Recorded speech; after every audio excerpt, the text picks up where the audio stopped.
तनौ की एक सरजमीन से दो कौमें, दो तारीखी बयानिए और एक सरजमीन उभरी, जिसका इसराइली यहूदियों और फलस्तीनी अरबों ने दावा किया है। ये तनाज़ा ज़मीन, कलीसिया और दुनिया के लोगों को दिल की गहराइयों से तकसीम करता है। ये तनाज़ात की मारूफ कहानी के अंदर एक कमतर कहानी है जो सुनाए जाने के लिए बेताब है। ये इसराइली फलस्तीनी तनाज़ा है जिसे मकामी यहूदियों और अरबों की नज़र से देखा जाता है और जिन्होंने अमन का असल जरिया तलाश कर लिया है।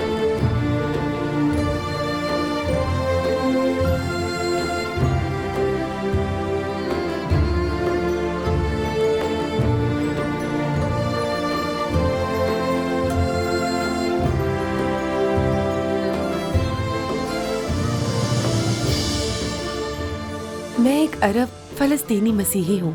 इसराइल मेरा घर है, यहूदियत मेरा दीन है और मैं मसीही अकीदे की मानने वाली हूँ। मैं एक यहूदी हूँ और मैं ईमान रखता हूँ जनाबे मसीह पर भी। मैं फलस्तीनी हूँ, मेरे पास इसराइली शहरियत है। मैं एक यहूदी मोमिन हूँ। मैं एक इसराइली अरब हूँ। मेरी बहुत सी शनाख्तें हैं।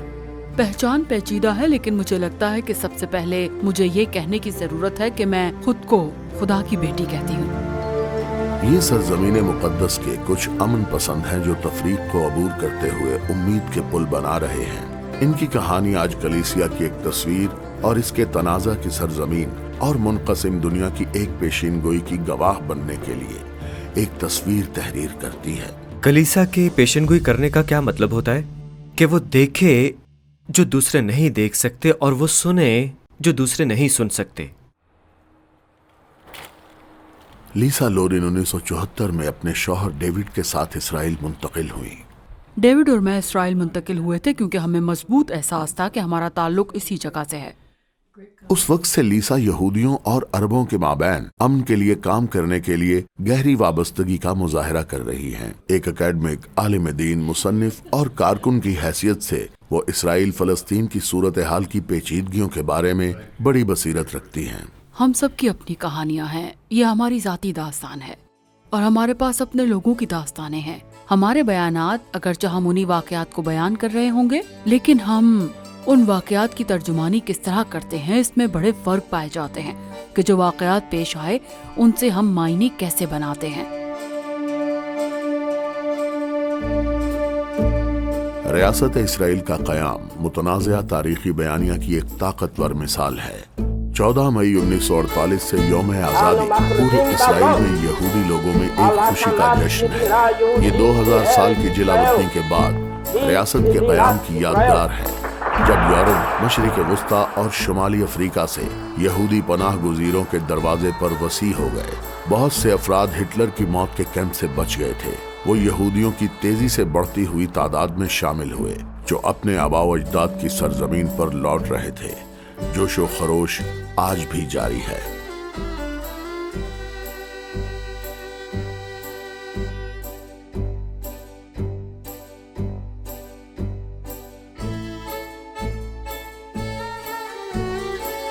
जब यहूदी रियासत के क़याम का जश्न मनाते हैं तो बहुत से फलस्तीनी इस वाक़े को नक़बा या तबाही के नाम से ताबीर करते हैं। एक ऐसे वक्त में जब 7 लाख से ज़ायद फलस्तीनी अरब या तो भाग गए या उन्हें अपने देहात से बेदखल कर दिया गया। एक अंदाजे के मुताबिक इन बेघर होने वालों में से 50,000 मसीही थे। फलस्तीनी पनाह गुज़ीन इस सरजमीन पर रह रहे थे जो इसराइल की रियासत बनने वाली थी। आज तक बहुत से लोग पनाह गुज़ीन हैं जो मगरबी किनारे उर्दन और लिबनान के कैंपों में मुकीम हैं, इस उम्मीद पर कि एक दिन अपनी सरजमीन पर लौटेंगे। ये सवाल किसकी जमीन है रियासत के क़याम के बाद से ही मुतअद्दिद जंगों का बुनियादी सबब रहा है। इस सरजमीन से राब्ता अरबों और यहूदियों दोनों के दिलों में गहरा है। ये मेरा घर है और ये मेरा विरसा है। यहाँ सब कुछ है, मैं कहीं और रहना पसंद नहीं करूँगी। मुझे अपनी सरजमी से प्यार है और मुझे हकीकत पसंद है कि मैं यहाँ से ताल्लुक रखती हूँ और मैं कभी भी इस सरजमी से महरूम नहीं होना चाहूंगी। ये वो जमीन है जिसे खुदा ने पाक जमीन कहा और मेरी जमीन कहा, और मेरे नजदीक ये कलीदी लफ्ज है। इसराइली सरजमीन या फलस्तीनी सरजमीन या कोई और नहीं, खुदा ने ये सरजमीन हजरत इब्राहिम और उनकी औलाद को दी। اور ویسے حضرت اسماعیل حضرت ابراہیم کی اولاد میں سے ہیں۔ اسرائیلی سرزمین کا سب سے بڑا مسئلہ جو مجھے لگتا ہے کہ وہ ہمیں تقسیم کرتا ہے، اور اس سے ظاہر ہے کہ تشدد، دہشت گردی، جنگ و جدل کے بارے میں تمام سوالات سامنے آتے ہیں جو اس تنازع کے ساتھ منسلک ہوتے ہیں۔ 1948 سے یہ زمین اور اس کے عوام مستقل جنگوں اور دہشت گردی کی کارروائیوں میں مبتلا ہیں، جس کے نتیجے میں دونوں اطراف کا بہت بڑا جانی و مالی نقصان ہوا ہے۔ میں خدا تعالیٰ کو روتے محسوس کرتا ہوں کہ وہ دیکھ رہا ہے کہ اس کی سرزمین پر کیا کچھ ہو رہا ہے۔ ایٹی شوشانی ایک مقامی اسرائیلی ہیں جو یروشلم میں کئی برس سے مقیم ہونے کا تجربہ رکھتی ہیں۔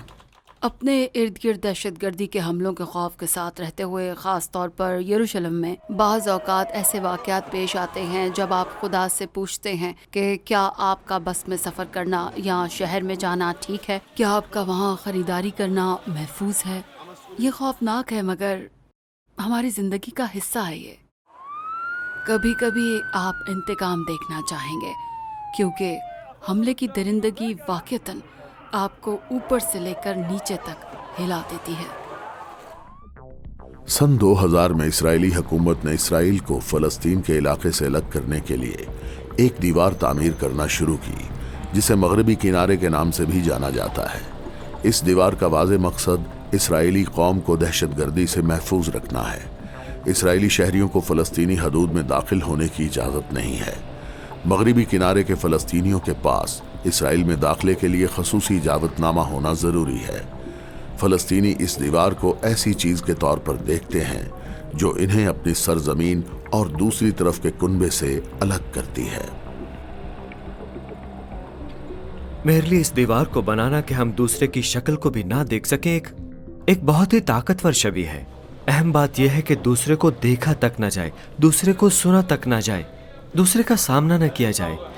تو اس طریقے سے دوسرے کے وجود سے ایک طرح کا یہ انکار ہی ہے۔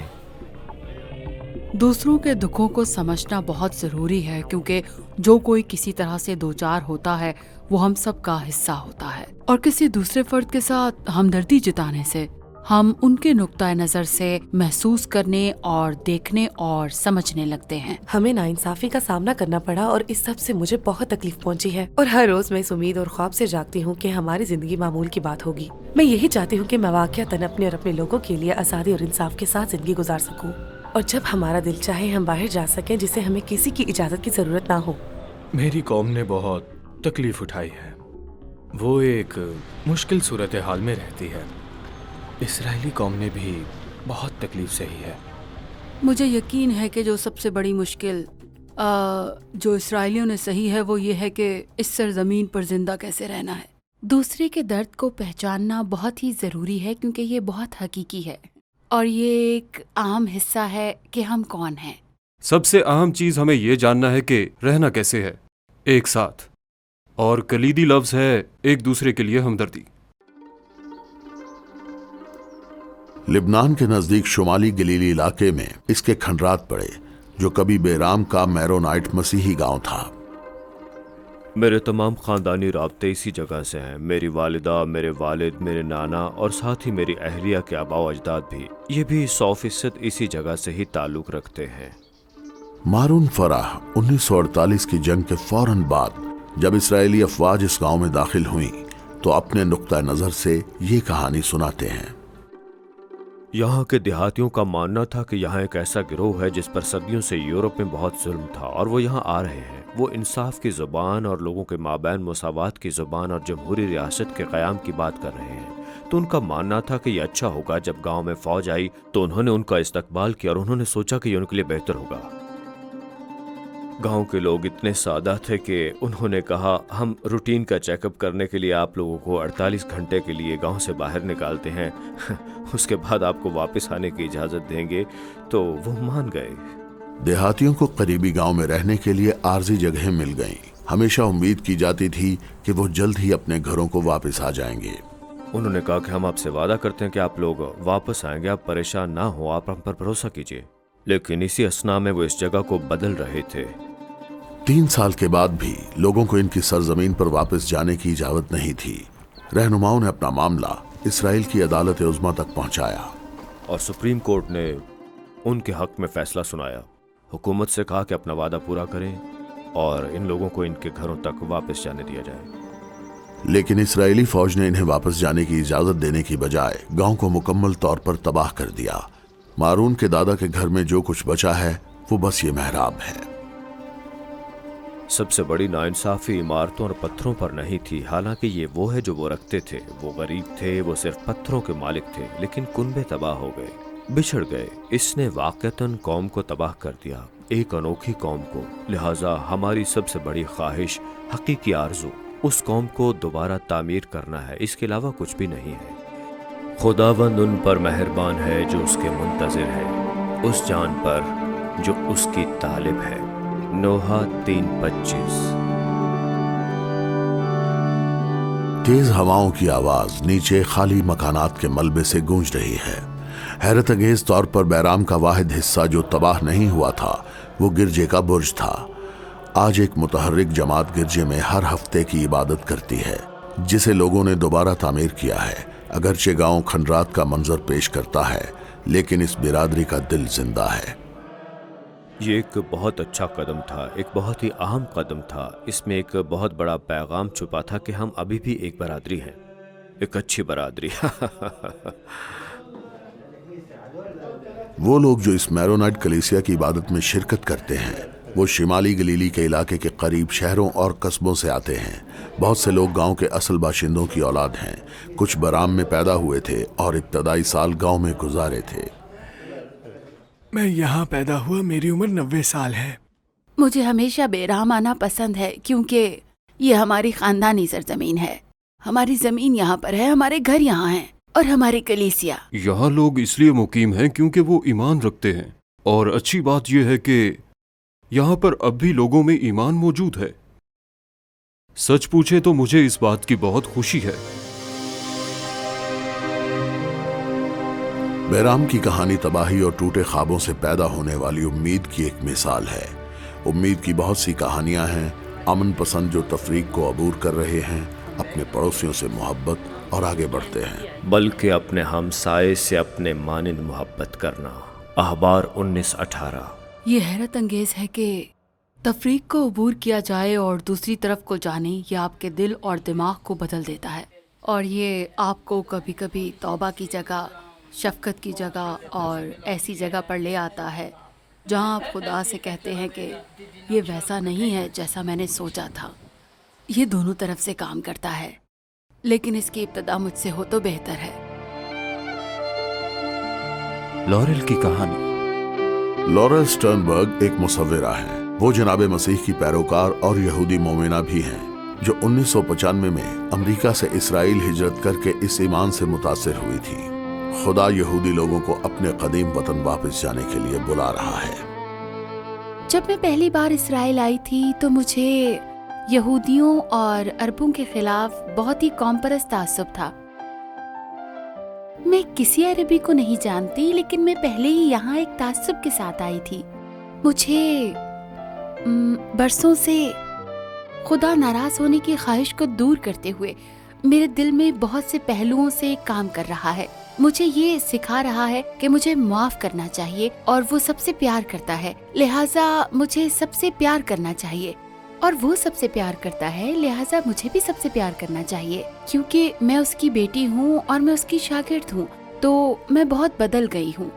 मैं सोचती हूँ कि जिस वजह से मेरे दिल में ये तब्दीली हुई है, उसके बाद तो जब मुझे खुदा की तरफ से दिया गया तोहफा, एक नई जिंदगी, एक साफ सुथरा दिल, मेरे गुनाहों से पाक दिल, एक ऐसा तोहफा जिसकी मैं मुस्तहिक नहीं, उसने मुझे बख्श दिया। और वो सिर्फ ये चाहता है कि मैं लोगों से अपनी मोहब्बत का इजहार करूं। मैं इस काबिल नहीं हूँ। वो मेरे साथ बहुत अच्छा है, और मैंने उससे ही ये सीखा है कि दूसरों के साथ किस तरह मोहब्बत से पेश आया जाए।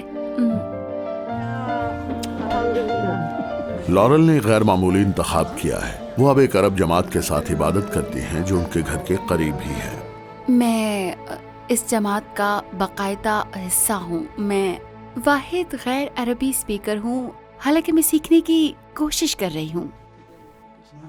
میں حیران ہوں کہ انہوں نے میرے لیے اپنے دل اور اپنے گھر کھول دیے ہیں اور انہوں نے مجھے قبول کر لیا ہے. میں وہاں کسی کو بھی نہیں جانتی.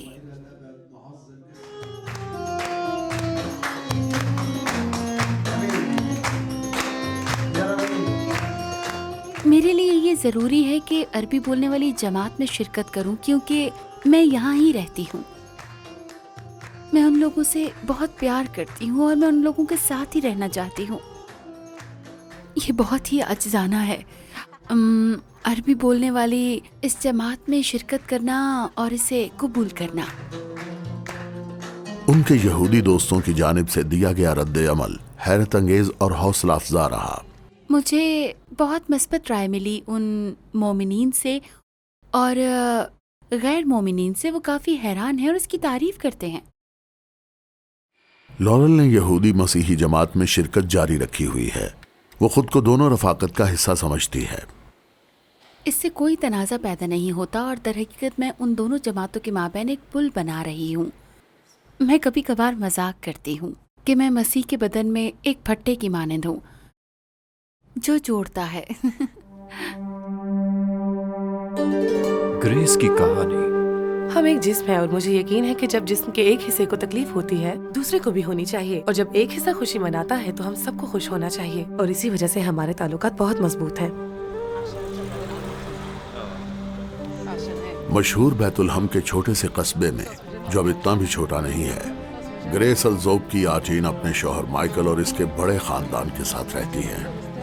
مجھے خوشی ہے کہ میں یہاں رہتی ہوں اور مجھے یہ حقیقت پسند ہے کہ میں اپنی قوم اور اپنے لوگوں کے لیے روشنی بن سکتی ہوں, اور مجھے اس حقیقت سے خوشی ہے کہ میں اس جگہ رہتی ہوں جہاں جناب مسیح پیدا ہوئے تھے اور ان کے بارے میں بات کر سکتی ہوں. تاہم فلسطینی مسیحی مغربی کنارے پر رہتے ہوئے بڑھتے جا رہے ہیں تو گریس کو بہت سے تکلیف دہ حالات کا سامنا کرنا پڑتا ہے. جو بات مجھے سب سے زیادہ مشکل لگتی ہے وہ یہ ہے کہ ہم اپنی نقل و حرکت میں بہت محدود ہیں, لہٰذا ہمارے لیے اس جگہ رہنا بہت مشکل ہے جہاں ہم چاہ کر بھی باہر نہیں نکل سکتے, اور مجھے ابھی بھی یہ بات بہت مشکل لگتی ہے.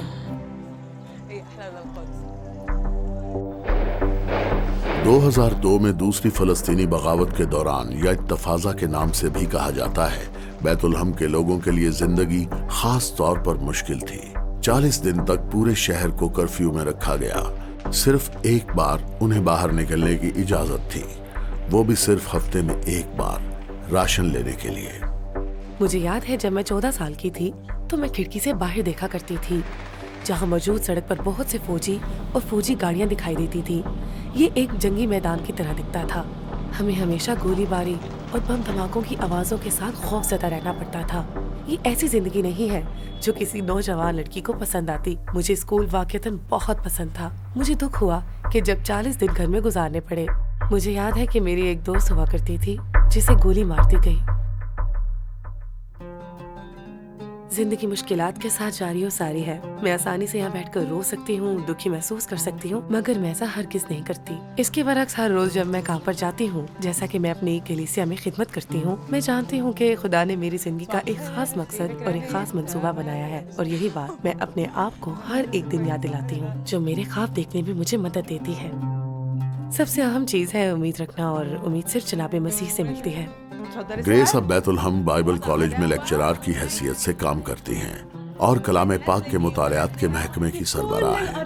مجھے درس اور تدریس بہت پسند ہے. میں اپنے طلباء کے ساتھ بات چیت کرنا بہت پسند کرتی ہوں. مجھے ان کو چیلنج کرنا پسند ہے, اور مجھے اس حقیقت سے محبت ہے کہ یہ صرف کام نہیں بلکہ یہ خدمت بھی ہے. لہٰذا میں خدا کی بادشاہ کی خدمت کر سکتی ہوں اور ہر روز وہ کر سکتی ہوں جو مجھے پسند ہے. کچھ لوگوں کو حکومتوں میں, سیاستوں میں یا رہنماؤں پر امید ہے, لیکن ہماری امید صرف جناب مسیح اور اس کام میں ہونی چاہیے جو اس نے ہمارے لیے کیا ہے. اور میری زندگی اسی امید پر ہے کہ میں جناب مسیح کے بغیر کچھ نہیں کر پاتی.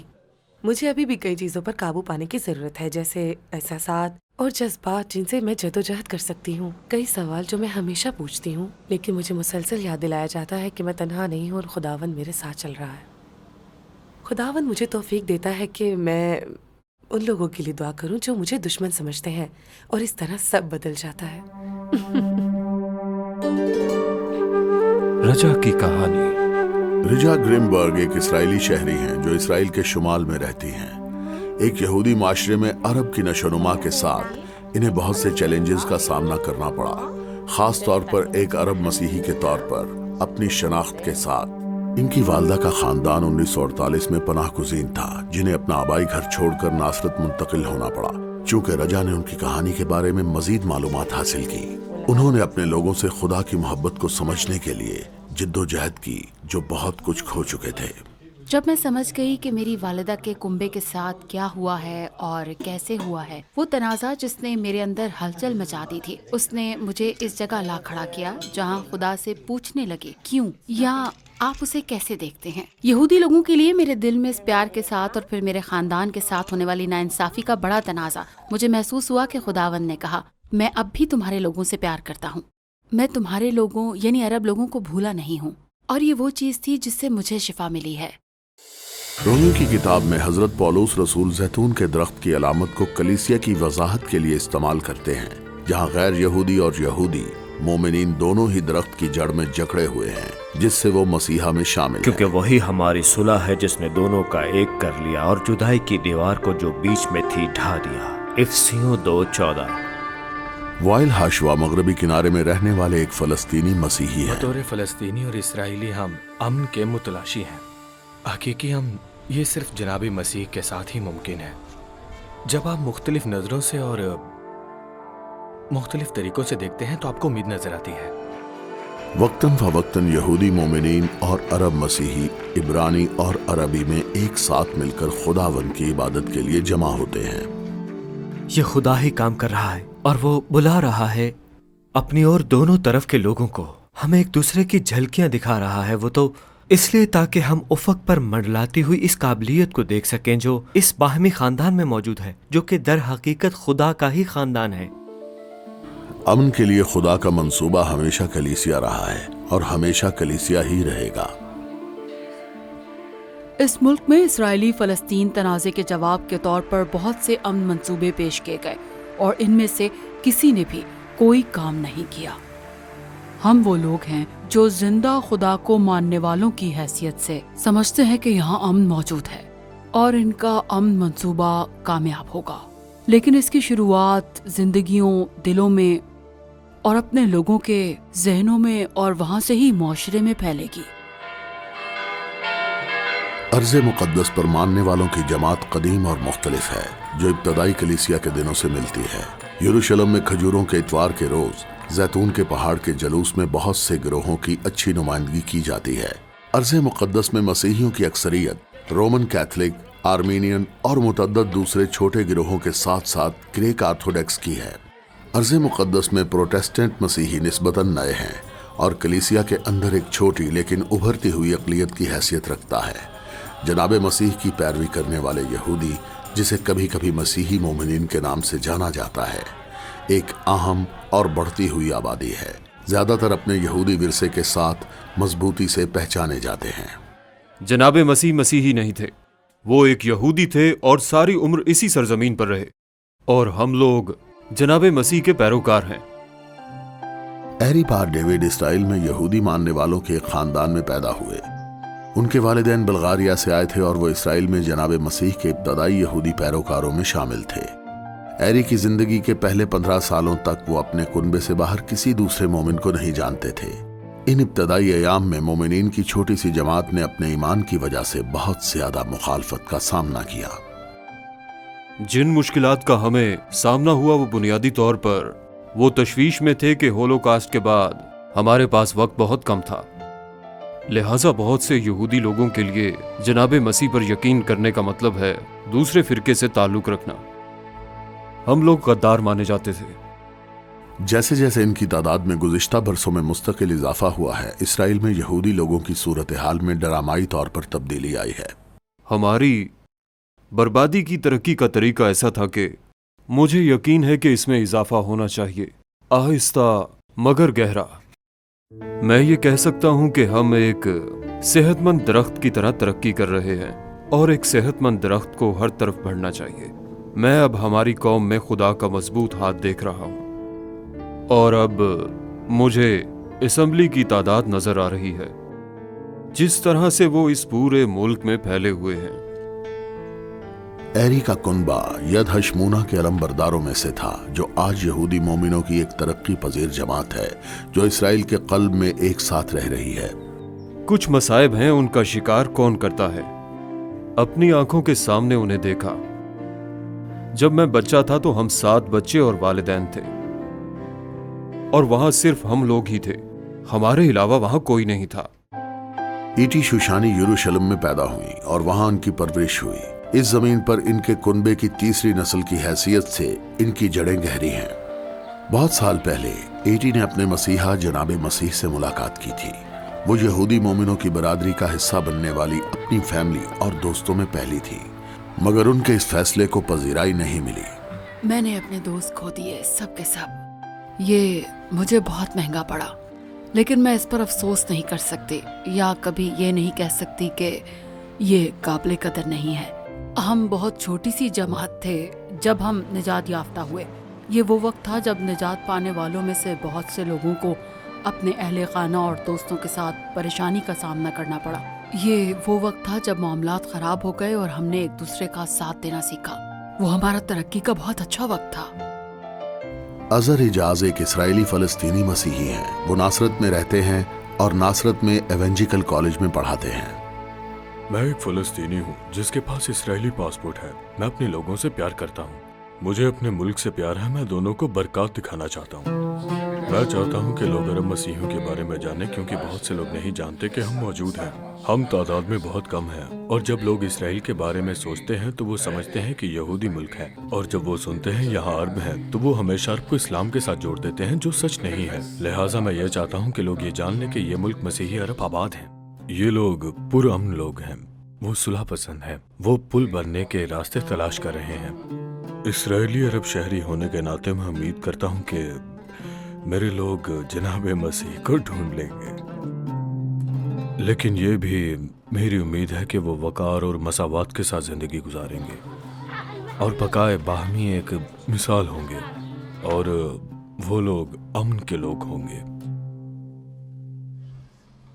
मगरबी किनारे पर बसने वाले फलस्तीनी मसीहियों के लिए इसराइल में बसने वाले अरब मसीहियों की निस्बत जिंदगी ज्यादा मुश्किल है। आज फलस्तीनी मसीहियों को बहुत से चैलेंजेस का सामना है, और एक सच ये भी है कि हम अक्सरियत में बहुत ही कम हैं, और बहुत से लोग यहाँ से हिजरत करके दूसरे ममालिक में चले जाते हैं और अपनी जिंदगी शुरू कर लेते हैं। और मुझे ये चीज बहुत दुखी करती है, क्योंकि सब कुछ यहीं से शुरू हुआ था। फलस्तीनी कलीसिया के लिए दुआ करें। वो इसलिए कि अक्सर लोग ये नहीं जानते कि फलस्तीन में भी मसीही मौजूद हैं। हम यहाँ मौजूद हैं, फलस्तीन में कलीसिया मौजूद है, और इसे वाक़तन दुनिया के मुख्तलिफ हिस्सों में हमारे भाई और बहनों की दुआओं की जरूरत है। यहाँ हमारी सूरत हाल खुसूसन इस तनाज़ा में जहाँ हम रहते हैं बहुत मुश्किल है, और लोगों का कहना है कि कोई उम्मीद नहीं, कोई मुस्तकबिल नहीं।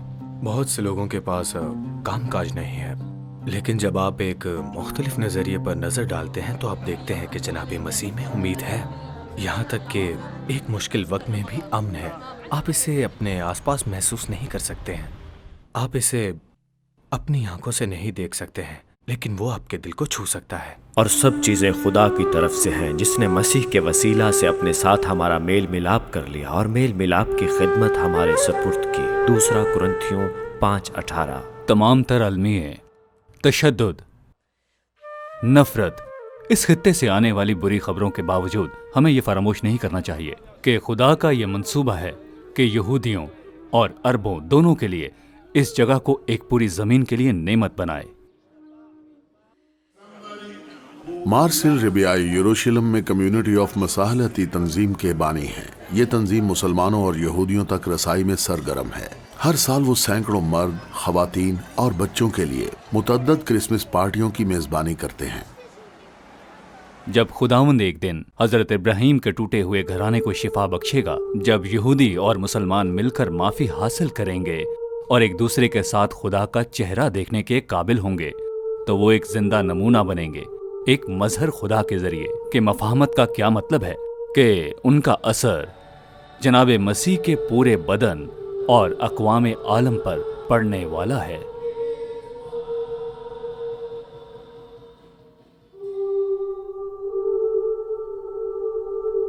काहिन डेविड की कहानी। डेविड न्यूहॉस इसराइल में एक कैथलिक यहूदी पादरी हैं। मसीहा पर इनके ईमान की कहानी का आगाज उस वक्त हुआ जब वो यरूशलेम में एक पुराने शहर के यहूदी हाई स्कूल में पढ़ने वाले एक नौजवान थे। जब मैं 9 उम्र था तब मैंने यसु जनाब मसीह से मुलाकात की। ये शख्सियत जो यसु अल मसीह यानी जनाब मसीह थे। और फिर एक लंबा सफर शुरू हुआ जिस पर बहुत सारे बरस गुजर गए और आखिरकार एक दिन मुझे बपतिस्मा दिया गया एक रोमन कैथोलिक चर्च में। एक यहूदी नौजवान इस अकीदे को किस तरह कबूल करने के लिए आया कि आखिरकार उसे कैथोलिक पादरी के तौर पर मुकर्रर किया गया? वो वजह कि मैं जनाब मसीह पर क्यों ईमान लाया दर हकीकत जनाब मसीह की शख्सियत ही है। ये एक ऐसे शख्स से सामना था जिसने वाक़तन यकीन किया। मेरी उम्र 15 बरस थी और मैं मजहब या खुदा पर यकीन नहीं रखता था। इसमें मुझे कोई दिलचस्पी नहीं थी। मैं एक मेंबर था एक यहूदी कम्युनिटी का और यहूदियों के स्कूल में ही पढ़ा करता था। अलबत्ता जिस औरत से मेरी मुलाकात हुई उसका नाम था एबेस बारबरा। वो माउंट ऑफ ऑलिव्स में रूसी ऑर्थोडॉक्स राहिबों की एक बरादरी की सरबराह थी और मैं उनसे मिलने इसलिए आया था कि मुझे रूसी तारीख में बहुत दिलचस्पी थी और ये ख़ास तौर पर उनकी खुशी में था। ऐसी खुशी जो नाकाबिले बयान थी, वो इसलिए क्योंकि वो खुद एक मुतासिरा शख्सियत थी। वो बहुत उम्र रसीदा थी, मफलूज थी, फिर भी उनका चेहरा नूर की चमक से ताबनाक था। उस चेहरे में मुझे सब कुछ नजर आ गया था। उस वक्त डेविड जानते थे कि वो उस ईमान की तहकीक कर रहे हैं जो एक खुशी लाने का सबब बन सकता है। फिर भी उन्हें जनाब मसीह की पैरवी करने में 10 बरस का वक्त लगा।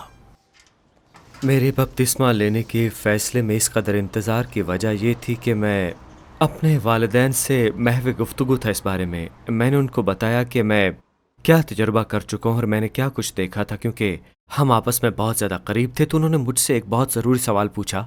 उन्होंने हमारे साथ जो कुछ किया उसके बाद तुम उनके साथ कैसे खड़े हो गए? और मुझे फ़ौरन समझ आ गई कि मुझे जो रूहानी तजुर्बा हुआ था उसके बारे में नहीं पूछ रहे थे, बल्कि उस मजहबी गिरोह के बारे में पूछ रहे थे जिसका मैं हिस्सा बनने जा रहा था। मैंने फौरी तौर पर अपने वालिदैन को ये जवाब दिया कि मैं यकीनन इस बारे में नहीं सोच रहा हूँ फ़िलहाल, और मुझे शायद वक्त भी चाहिए। तो हम एक डील करते हैं, मैं इंतज़ार करता हूँ थोड़ा, चलें 10 साल इंतज़ार करते हैं जिसमें मैं कुछ भी ऐसा नहीं करूँगा जो मेरी शराहत को बदले। मगर 10 साल के बाद हम अगर देखते हैं कि यही सच है तो देखा जाएगा। आहिस्ता लेकिन यकीनन मेरे वालिदैन को एहसास हुआ कि यही मेरा पेशा है, लिहाजा मोहब्बत करने वाले वालिदैन होने की हैसियत से उन्होंने कबूल किया। वो बहैसियत यहूदी वालिदैन अपने यहूदी बेटे से ये तवक्को नहीं करते थे, लेकिन तवील अरसे से मैं कोशिश कर रहा था कि मैं दुरुस्त कदम उठाऊं। यहाँ सिर्फ एक ऐसा शख्स अपनी कमजोरियों से निकलने की कोशिश करते हुए कम से कम कुछ वक्त के लिए मैं दुनिया में उस तरह रहना चाहता था जैसा वो यहाँ रहता, और यही खुदा की बादशाही की तामीर के छोटे छोटे अवामिल की तर्जुमानी करता है, जैसे मोहब्बत करना, माफ़ करना, सुनना, हमदर्द होना, हौसला अफजा होना और उन हदूद को कबूल करने से इनकार करना जो कि दुनिया ने हम पर मुसल्लत की हैं और हमारा गला घोंटती रहती है मुसलसल। यरूशलेम अमन का शहर, कभी कभी अजीम बादशाह का शहर भी कहा जाता है। हजरत यसाया नबी के मुताबिक वो वक्त करीब है जब इसकी दीवारों को निजात और इसके दरवाजों को सताइश कहा जाएगा। कलाम पाक हमें यरूशलेम के अमन के लिए दुआ करने का हुक्म देता है। दुनिया के इस दौराहे पर यरूशलेम, जहां 3 बड़े तौहीद परस्त मजहब इकट्ठे हैं, मसीहियत, इस्लाम, यहूदियत, हर एक इस शहर को मुकद्दस समझता है। मसीहियों के लिए यरूशलेम वो जगह है जहां जनाब मसीह सलीब पर जाने से पहले गुत्तिस्मनी बाग में रोए थे ताकि दुनिया के गुनाहों के लिए अपनी जान दे सके। ये वो जगह है जहां उन्हें दफन किया गया था और तीसरे दिन मुर्दों में से जिंदा किया गया था। 40 दिन बाद जैतून के पहाड़ की चोटी से वो बाप के साथ रहने के लिए फिरदौस में चले गए। यरूशलेम पूरी दुनिया के मसीहियों के लिए एक मुकद्दस शहर है।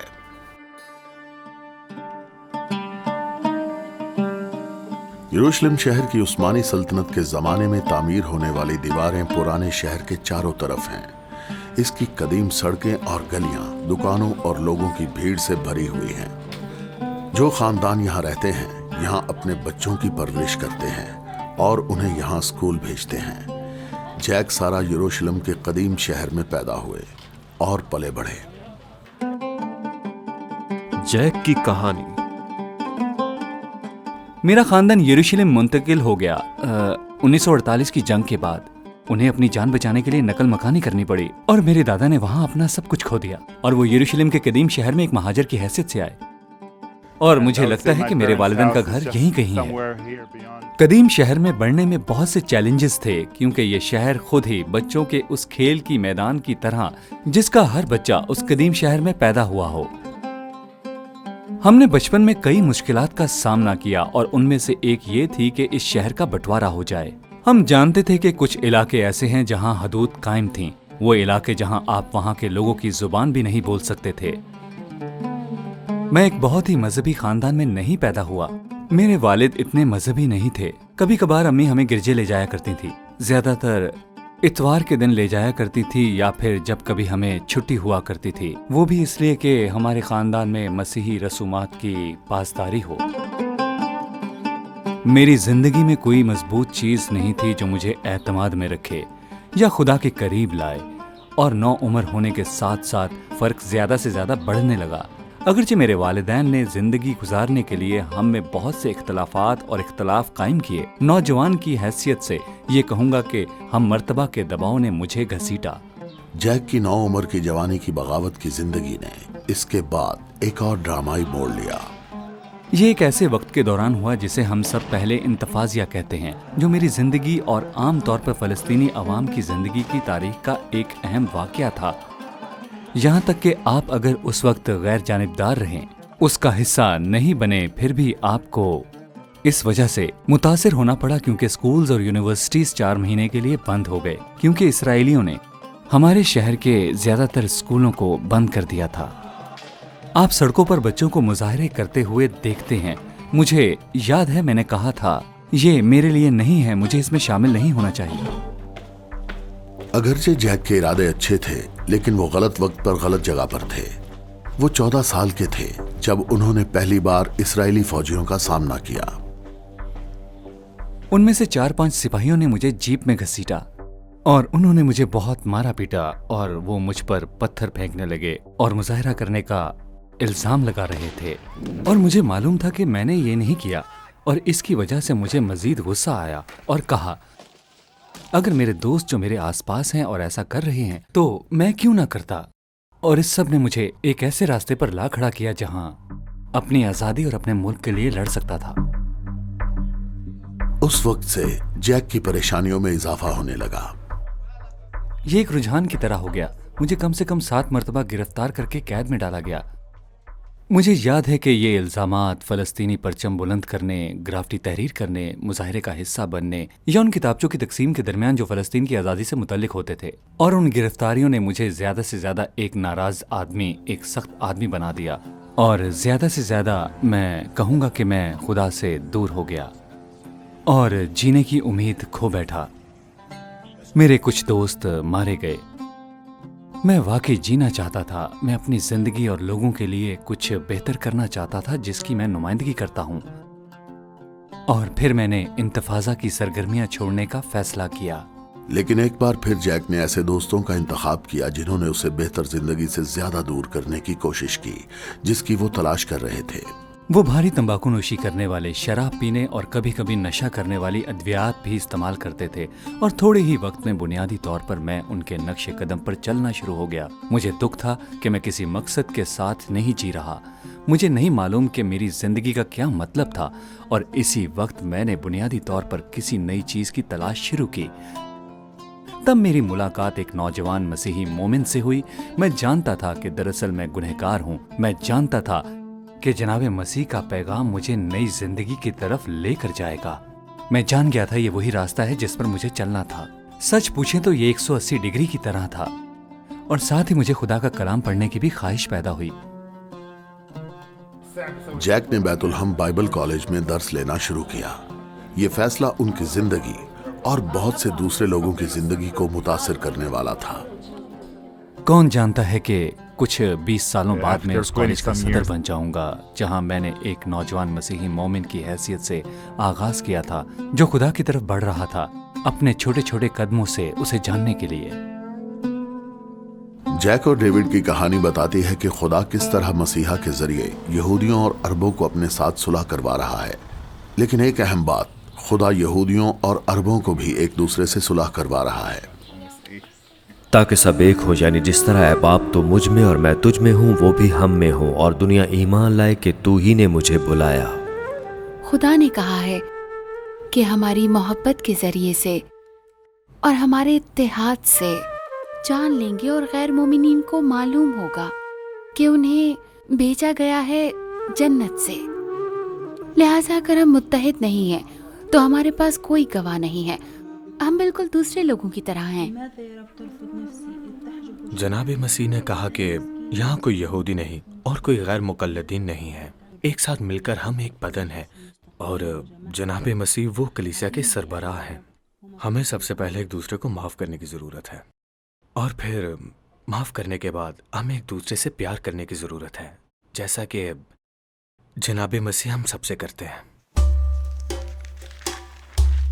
इवन थॉमस नतीनिया शहर में जनाब मसीह के यहूदी पैरोकारों की एक जमात के पासदार हैं। उन्होंने इसराइली और फ़लस्तीनी कायद के माबैन मफाहमत के लिए मसरूफ़ अमल तंजीम मसाला के बोर्ड में भी कई साल खिदमात अंजाम दी। किस चीज़ ने सबसे पहले इन्हें मफाहमत में शामिल होने की तरगीब दी? मुझे लगता है कि शायद मेरा पादरी दिल जब किसी को नुकसान पहुंचते देखता है जो मेरे लिए कीमती है, इस मामले में वो जनाब मसीह का बदन है।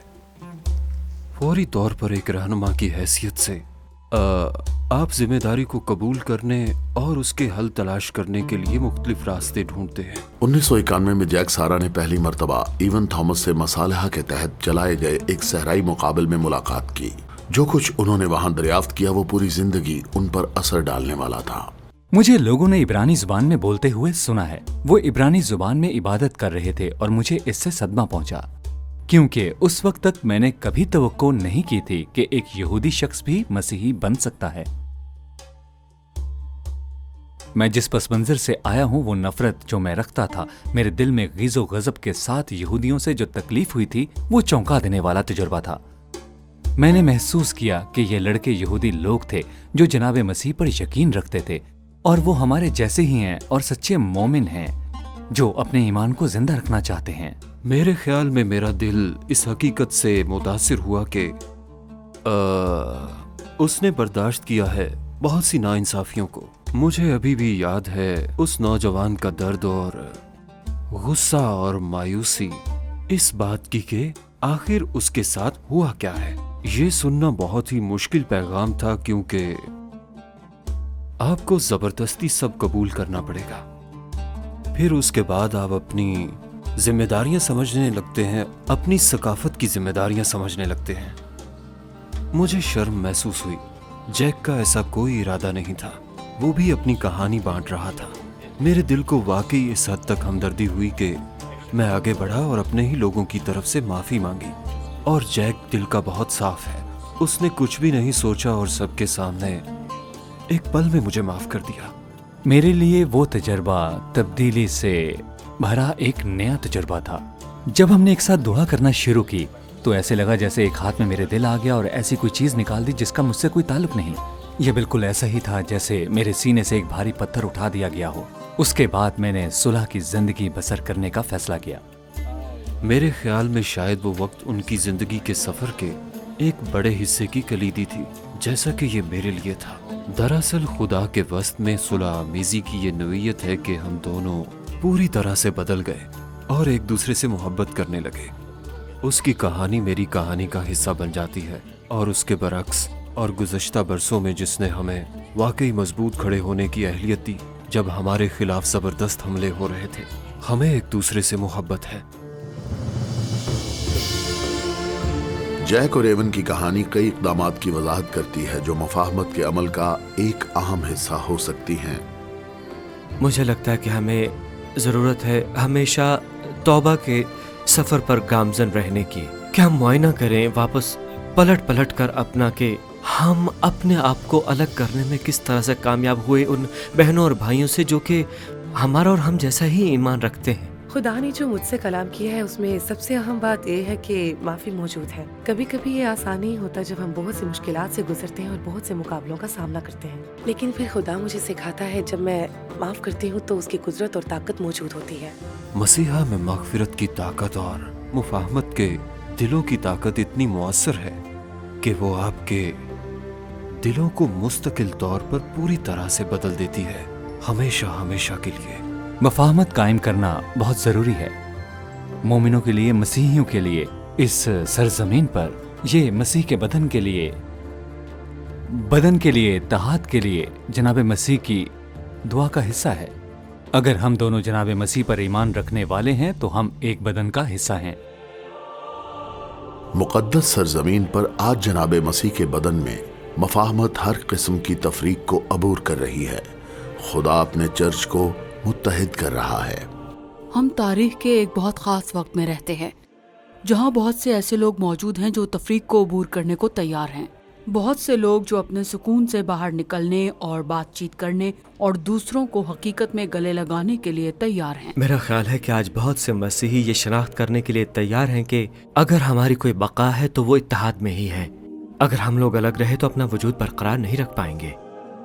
इत्तेहाद में भाईचारे के साथ इकट्ठे चलने का मतलब ये नहीं कि हर एक मामले पर इत्तफाक होगा, लेकिन जैसा कि बहुत से लोगों ने दरियाफ्त किया है, जो जनाब मसीह में मोमिनीन को मुत्तहिद करता है वो इससे ज्यादा ताकतवर है जो तकसीम होता है। हम अपनी तरजीहात को दुरुस्त करार देकर उन तफरकाबाजी के मामलात पर काबू पा सकते हैं। हमारे लिए और क्या ज़रूरी है, क्या वो हमारे अहलियात हैं, क्या ये हमारे सियासी ख्यालात हैं? हमारे सामने चैलेंजेस हैं, लेकिन चैलेंजेस कोई ऐसी चीज़ नहीं है कि जो हमें खुदा के बताए गए मयार के मुताबिक ज़िंदगी बसर करने से रोकते। हमें पूरा हक है कि उस मयार के मुताबिक ज़िंदगी गुजारें। इत्तेहाद में रहना एक ऐसी चीज़ है जो यसू मसीह के खुदा होने की हैसियत से मानने वालों के लिए एक मैंडेट है। इत्तेहाद मुआहदे पर मबनी नहीं है। इत्तेहाद गहरी और ज़्यादा अहम चीज़ों पर मबनी है। खुदा पर एतमाद के सबब हम एक दूसरे के साथ जुड़े हुए हैं। हम लोग पहले ही खुदा के अंदर एक हो चुके हैं।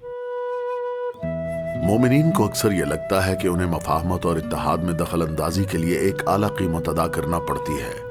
इनको अपनी बिरादरियों में अक्सर चैलेंजेस आते हैं। गलत फहमी में मुब्तला होना तकलीफ देह है, क्योंकि इस गलत फहमी की अक्सर नामंजूरी ही आएगी। बाज़ औक़ात ऐसे औक़ात होते हैं जब तनाज़ा लोगों को तोड़ देता है, और ये वो लोग होते हैं जिनसे आप तवील अरसे से ताल्लुकात में रहते हैं। ये होता देखकर आपको बहुत तकलीफ होती है। हमें अपने मुआशरे में अपना तास्सुब, अपने खौफ को कबूल करने से डरने और जुर्रतमंदाना बयान देने की ज़रूरत है कि अगरचे मैं एक इसराइली हूँ या मैं फ़लस्तीनी हूँ, इसी वक्त मेरी एक और शनाख्त भी है और मुझे ये शनाख्त बरकरार रखनी है। मुश्किलात के बावजूद जो लोग अपने बहनों भाइयों के साथ इत्तेहाद में मिलकर चलने के पाबंद हैं, उन्होंने साबित कदमी की कदर सीख ली है। इसके लिए अकीदत की ज़रूरत है और इसके लिए अज़्म भी ज़रूरी है और ये अहम है, और इसके लिए वक्त और इत्मीनान की ज़रूरत होती है। ये तस्लीम करने के लिए कि आपको पूरी तस्वीर लाजमी तौर पर मालूम नहीं है और आप मज़ीद सीखना चाहेंगे।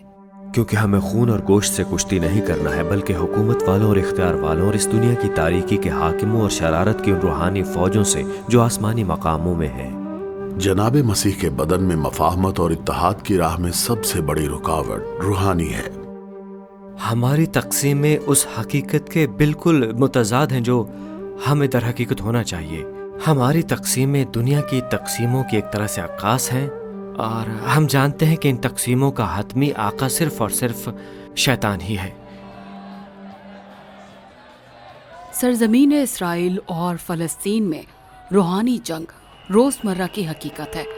ऐसा लगता है कि दुनिया का ये ख़ास मकाम तनाज़ात का एक मरकज़ है, और तनाज़ात सिर्फ इंसानी सतह पर नहीं है, लेकिन मुझे लगता है कि आसमानी मकामात पर एक हकीकी जिद्दोजहद है जो यहाँ ज़मीन पर झलकती है। ये जंग है जैसे ये एक फ्रंट लाइन वॉर है। ये एक ऐसी चीज़ है जिसकी आपको ज़रूरत है कि आपको खुदा के साथ खड़े होने की ज़रूरत है। इसके साथ हर रोज़ उसकी तामील करनी है। बसूरत दीगर ये वो जगह नहीं है जहाँ आप हमेशा कायम रह सकते हो। अरब और यहूदी लोगों से मोहब्बत करने की इस तरतीब में रहना है, हकीकत की आरज़ू है, और ये साथ रहने की जस्तजू है। میرے خیال میں اتحاد میں اتنی طاقت، اتنی قوت، نجات، شفا بخش اور مفاہمت، خوشی اور امن ہوگا، اور واقعتاً یہ سب وہی چیزیں ہیں جو اس سرزمین پر رہنے والے سبھی لوگ دیکھنا چاہتے ہیں۔ اگر ہمارے پاس یہودی اور عرب مومنین کا ایک مشترکہ ادارہ ہے تو ہم اپنے لوگوں کو یہ ثابت کر سکتے ہیں کہ امن ایک بہت مصدقہ حقیقت ہے، اور امن کا آغاز ہوتا ہے آپ کے اپنے دل سے۔ آپ اسے اپنے چاروں طرف پھیلا سکتے ہیں۔ اگر مسیحا کا بدن متحد ہو جائے تو اس کا اثر ہماری دنیا کے لیے بالکل دھماکہ خیز ثابت ہوگا۔ وہ خدا کے منصوبے اور خدا کے دل کی ادائیگی اور تکمیل کو دیکھیں گے کہ ہم گواہی دیتے ہیں کہ وہ کون ہے۔ وہ خدا کو محبت اور قبولیت، فضل، شفقت اور رحم کے خدا کے طور پر دیکھتے ہیں۔ صرف ایک ساتھ چل کر ہی ہم دنیا کو ایک دیکھ سکتے ہیں۔ تو کیا آپ میرے ساتھ جناب مسیح کو اپنا مسیحا مانتے ہیں کہ وہ یسوع ہی المسیح ہے؟ یہ جناب مسیح کی محبت کو ظاہر کرے گا۔ ہم اپنے آس پاس دنیا میں بہت زیادہ اثر انداز ہوں گے جب وہ یہ دیکھیں گے کہ لوگ آپس میں دشمن ہوتے ہیں مگر یہ تو ایک دوسرے سے محبت کرتے ہیں، اور یہی اتحاد ہے۔ مفاہمت کا مقصد ایک ایسی دنیا کے مشن کے لیے ہے جو بہت زیادہ مایوس ہے، اور اس کے بغیر وہ گم ہو جائے گی۔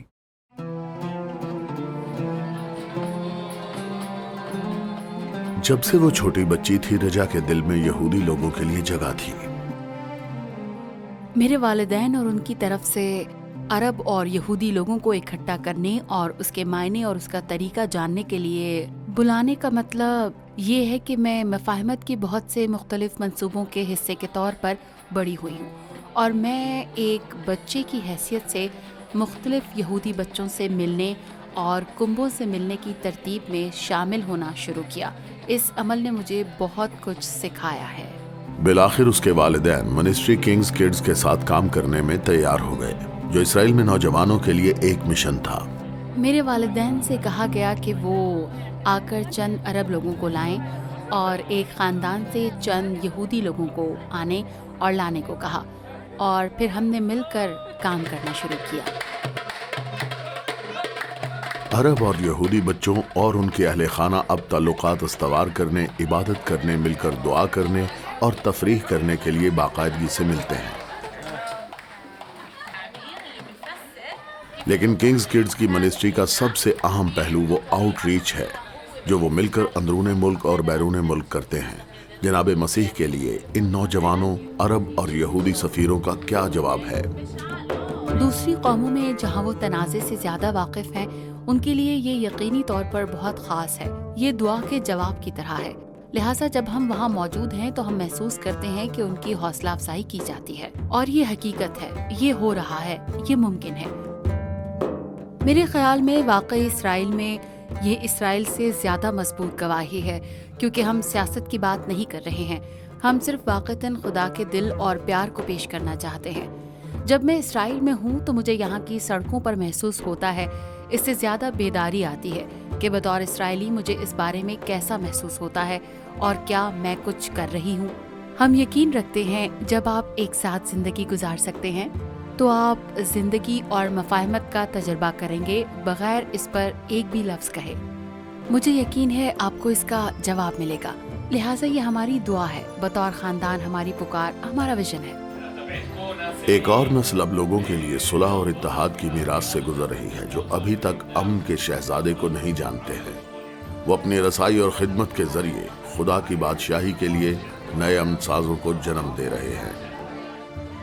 ان بچوں کے لیے دعا ہے، اسرائیلی بچوں اور فلسطینی بچوں، تم لوگ امن میں بڑھو اور بڑھنے کے ساتھ ایک دوسرے سے محبت کرو، نہ کہ ایک دوسرے سے نفرت کے لیے بڑھو۔ وہ اس لیے کیونکہ یہ بچے ہماری نئی نسل ہے جو ہمارے پاس زندہ رہیں گی۔ مبارک ہیں وہ جو صلح کراتے ہیں، کیونکہ وہ خدا کے بیٹے کہلائیں گے۔ عبرانی میں امن کا لفظ شیلوم ہے۔ گہرے طور پر کلام پاک کی سطح پر شیلوم سے مراد مکمل مفاہمت اور شفا ہے۔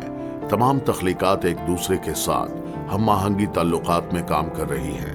یہ خدا کی بادشاہی ہے۔ جناب مسیح میں عربوں اور یہودیوں دونوں کا متحد ہونا ایک ایسی چیز ہے جسے کوئی بھی تباہ نہیں کر سکتا اور نہ ہی ایک طرف رک سکتا ہے۔ और ये वाकई हमारी जिंदगी में खुदा की बादशाही ला रहे हैं, यानी रोजमर्रा जिंदगी में ये मौजूद है और हकीकी है, ये मुमकिन है और पुरुम्मीद भी। जब जनाब मसीह इस दुनिया पर चलते थे तो वो मुमलिकत की इंजील का ऐलान करने आए थे। वो जमीन पर खुदा की बादशाही शुरू करने आए थे। आज हम बादशाही की राहों पर गामजन हैं। हम आने वाली मुमलिकत को हकीकत में ला रहे हैं। ये वो चीज नहीं है जिसका हम इंतजार करते हैं और कहते हैं कि एक दिन बादशाही आएगी। नहीं, अब हम बादशाही के आने के इंतजार में रहते हैं। आसमानी बाप, जिस तरह ये रोटी और ये मैं दानों और अंगूर के बागों से दानों और अंगूरों से एक साथ मिलने के लिए बहुत से दाने और अंगूर से आती है, तो वैसे ही तू अपनी कौम को अपनी सल्तनत में जमीन के एक सिरे में जमा करेगा। आमीन।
ऐ खुदावन, तू ही हमको रास्ती बख्शेगा, क्योंकि तूने ही हमारे सब कामों को हमारे लिए सर अंजाम दिया है।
अजीज नाजरीन, इस वीडियो को देखने के बाद अगर आप इंजील शरीफ का मुफ्त नुस्खा हासिल करना चाहते हैं तो हमें अपना मुकम्मल पता बमा मोबाइल फोन के अरसाल कर दें। हम पूरी कोशिश करेंगे कि आप तक इंजील शरीफ का मुफ्त नुस्खा पहुंच जाए।